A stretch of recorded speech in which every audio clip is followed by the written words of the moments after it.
a palavra do Senhor que veio a Jeremias dizendo: levanta-te e desce à casa do oleiro, e lá te farei ouvir as minhas palavras.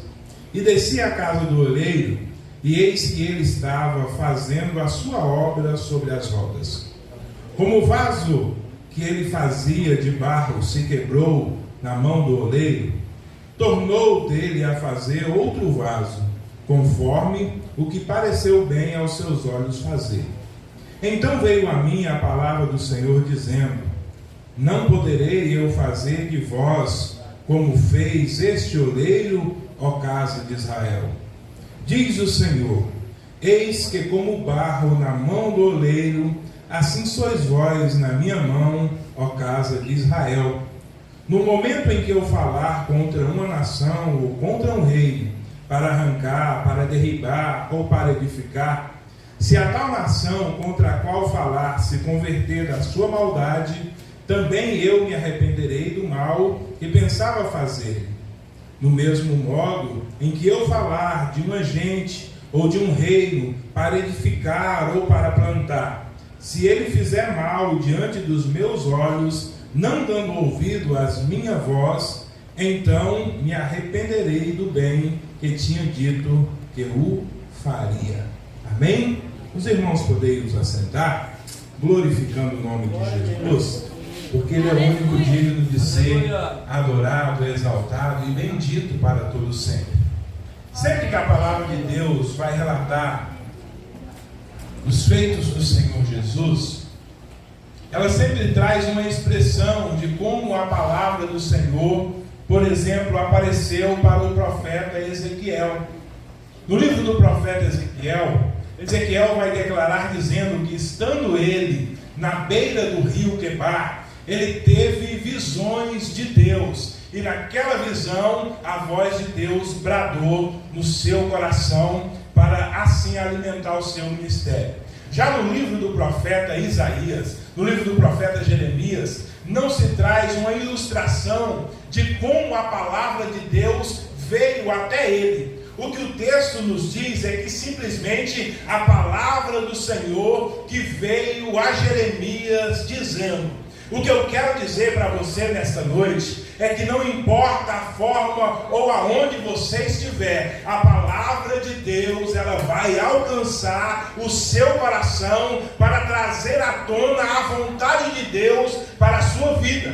É por isso que não tem como fugir da presença de Deus. Aonde você estiver, Deus vai usar alguém para transmitir a sua palavra no seu coração para cumprir o propósito no qual foi designado. E a palavra de Deus veio a Jeremias pedindo para que ele pudesse ir até a casa do oleiro, porque lá Deus o faria ouvir as suas palavras. Quando Jeremias chega até a casa do oleiro, ele percebe que o oleiro está trabalhando em vaso. Ele está moldando algo que ele mesmo projetou para um uso específico de uma obra. Quando Jeremias olha e percebe as rodas girando, o barro ali na mão do oleiro, ele vê que o vaso quebrou-se. Como um dia, um de nós também fomos moldados por Deus, e talvez no meio dessa trajetória, algo quebra em nós. Como algo em nós se quebra, como nós quebramos na mão do oleiro, irmãos. Não tinha lugar melhor para ser quebrado, viu, Paulo? Porque o homem descarta. O ser humano, ele pega aquilo que quebrou, e ele, como aconteceu aqui, o vaso quebrou, esse aqui para nada mais serve. Mas na mão do oleiro, tem algo novo sendo reservado para a sua vida, para a sua casa, para o seu ministério, para a sua família. Não importa em qual estágio de formação desse vaso você estava. O que importa é que se você foi quebrado, na mão do oleiro tem algo de Deus esperando para ser usado na casa do Senhor. Aleluia. Quando percebe-se que esse vaso quebrou, Deus agora lança uma pergunta para o profeta enviar para a nação de Israel.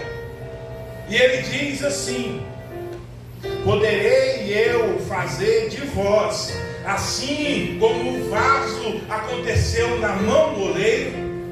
O que eu quero dizer para você nesta noite é que Deus tem um propósito em transformar a sua vida para a honra e glória do nome de Jesus. O Deus Criador de todas as coisas lança uma pergunta para a nação, dizendo: eu posso fazer de você, assim como um vaso na mão do oleiro. Você está disposto a ser moldado conforme a vontade de Deus para uma obra específica na sua casa? Porque, como aqui a ilustração bem trouxe, se for vaso de cristal, não vai servir. Se for vaso até aparentemente bonito, adornado, mas para a obra de Deus tem que ser vaso de barro. E o apóstolo Paulo, escrevendo em 2 Coríntios, capítulo de número 4, se eu não me engano, ele vai dizer que nós somos vasos de barro que traz dentro de nós a excelência do nosso Deus, para que a glória seja totalmente dele e não do vaso. Um dos grandes desafios da humanidade é ela ter autoridade, poder para fazer alguma coisa. O texto nos diz que quando Jeremias recebe de Deus esta revelação, quando ele recebe do Espírito Santo o texto sagrado, é porque Deus queria usar a nação para transmitir o recado de Deus. E o recado era: quando eu falar para tal reino que ele vai ser caído, derrubado, que vai acontecer algo de ruim nesse reino, se a tal nação se arrepender, eu também arrependerei do mal que estava intentando fazer. Porque o que Deus procura desde o começo é arrependimento. Se vem sobre ti uma palavra maldita, de maldição, uma palavra pesada por causa de uma atitude, por causa de um gesto, por causa de algo que você vem cometendo, se você se arrepender, irmão, pode ter certeza, o arrependimento move o coração de Deus. Quando Deus aparece nos jardins e procura Adão, aonde está? O que Deus esperava de Adão é que ele se posicionasse e falasse: Senhor, pequei, errei. Mas o que Adão fez? Transferiu responsabilidades para a mulher. A mulher transferiu para a serpente, porque o ser humano tem dessas questões. Ele não se posiciona para se posicionar de maneira correta, dizendo: não, foi eu que errei, o erro foi meu. Veja o que aconteceu com o filho pródigo. Ele estava na casa do pai, ele tinha as bênçãos do pai, mas ele resolve sair da casa para ir participar de coisas do mundo. Quando ele chega no mundo, e uma maravilha, porque tinha dinheiro, então tinha pessoas envolvidas. Quando acabou-se o dinheiro, que ele foi comer as colombas que os porcos se alimentavam, o que moveu? Ele se arrependeu. Dentro de si, quando ele cai, ele diz: pequei contra o céu e contra ti. Já não sou mais digno de ser chamado teu filho. Me recebe como um dos teus empregadores.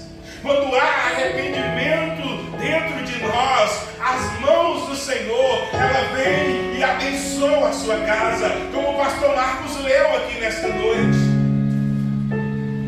Se eu pecar e me arrepender, se eu me prostrar, confessar ao meu Deus a minha transgressão, como diz o salmista de número 32, no versículo de número 7, ele vai dizer: pequei. Mas eu confesso ao Senhor a minha iniquidade, e a Ele não encobri. O Senhor foi fiel e justo para perdoar a culpa do meu pecado.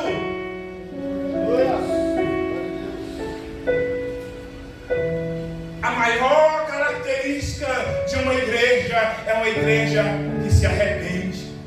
Não é porque estamos aqui que nunca iremos falhar, errar, pecar, mas é aqui que nós precisamos nos voltar a um Deus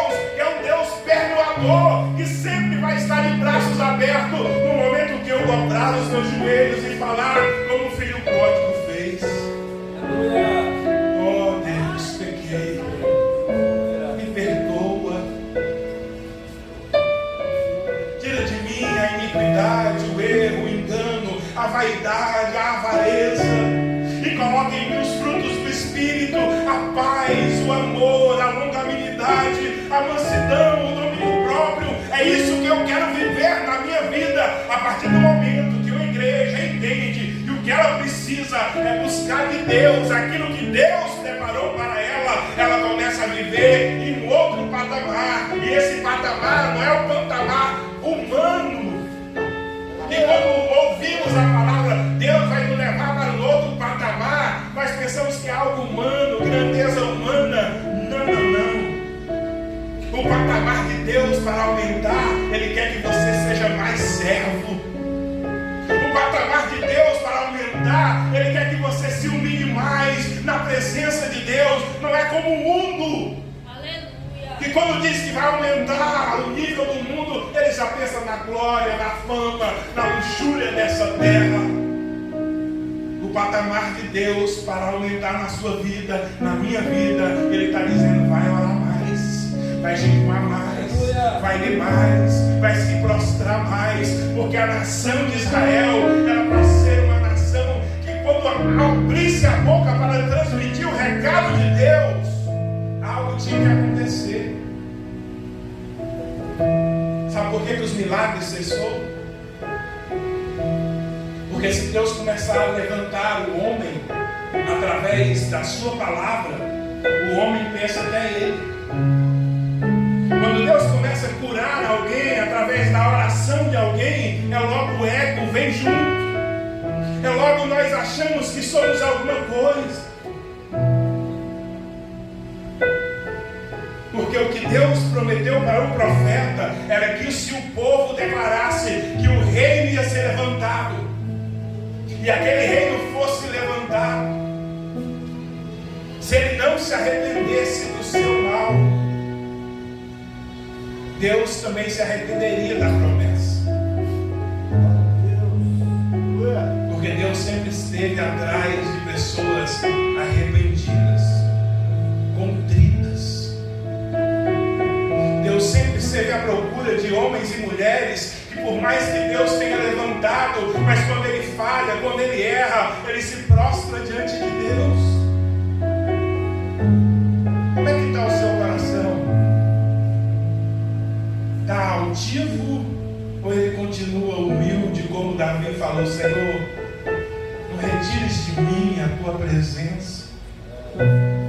Como Moisés falou: Senhor, se o Senhor não for conosco, não nos faça sair daqui. Se a presença de Deus não for na sua vida, não adianta mudar, não adianta pular, não adianta fazer nada, se a presença gloriosa do Espírito não estiver envolvida completamente o corpo, alma e espírito.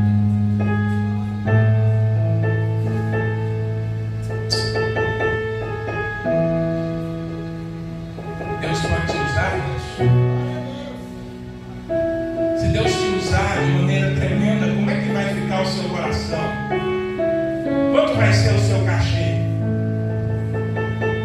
Quanto vai ser a sua disponibilidade para ir numa igreja de rua de chão, onde o asfalto ainda não passou? Ou vai ter que começar a fazer contratos, como está muito por aí? O nome começa a soprar, já vem logo o assessor, já vem alguém mais influente, e já começa agora a ter um contrato para levar a palavra, para cantar em algum lugar. É por isso que os milagres cessou, porque quando Deus começa a levantar o homem começa a inventar tantas coisas para se tornar grande, quando na verdade o reino é o contrário. Para ser grande tem que ser pequeno. Para ganhar tem que perder. Se alguém me obrigar a andar uma milha, vai com ele 2. Se alguém tomar a túnica, dele também acaba. Eu amo o evangelho, amados.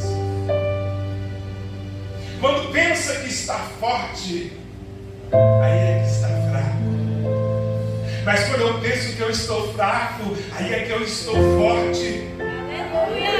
Deus tem grandes coisas para a nossa vida, como já foi liberado aqui. Não é para grupos específicos, é para a igreja que se rende diante da presença desse Deus.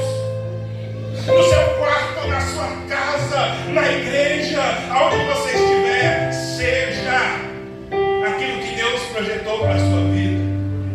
Se Deus começar a levantar e te dar sabedoria, permaneça humilde, tranquilo, deixa Deus ser glorificado.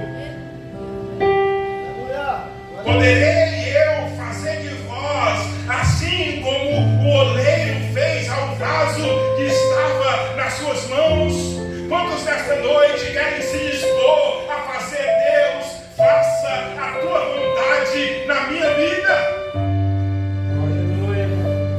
Como o profeta Isaías declarou: eis-me aqui, envia-me a mim.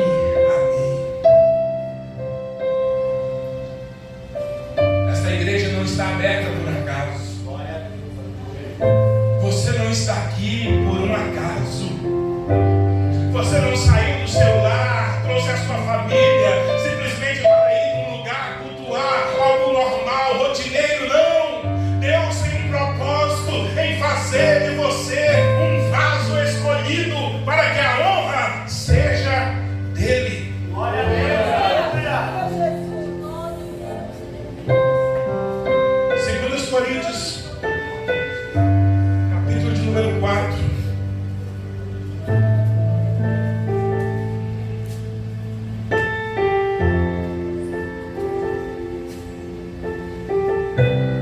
Versículo de número 7. Olha o que diz a palavra: temos, porém, esse tesouro em vasos de barro, para que a excelência do poder seja de Deus e não de nós.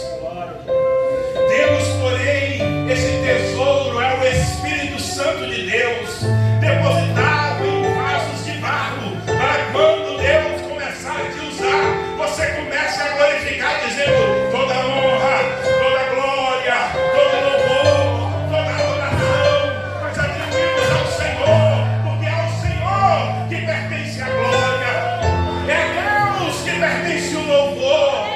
Temos o precioso Espírito Santo dentro de vasos de barro.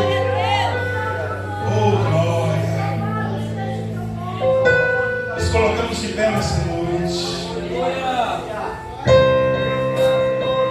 Oh, Espírito Santo de Deus, eu vejo uma pequena nuvem do tamanho da mão de um homem, mas esse é o sinal que a tua chuva vai descer.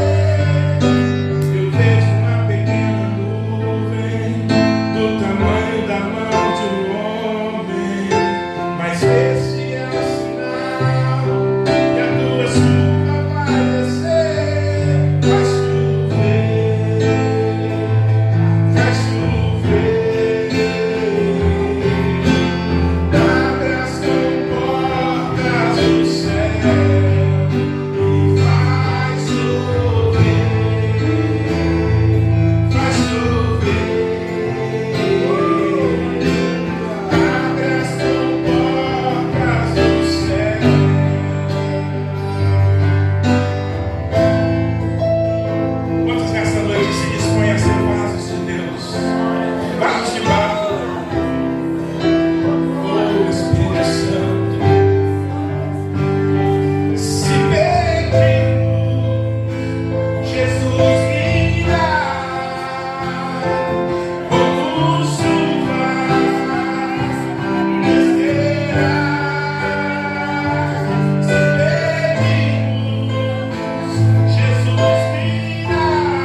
Jesus. Tenha uma semana abençoada e próspera, sabendo que tudo que você fizer, renda a Ele glórias e honra, em nome de Jesus. As palmas louva e adora ao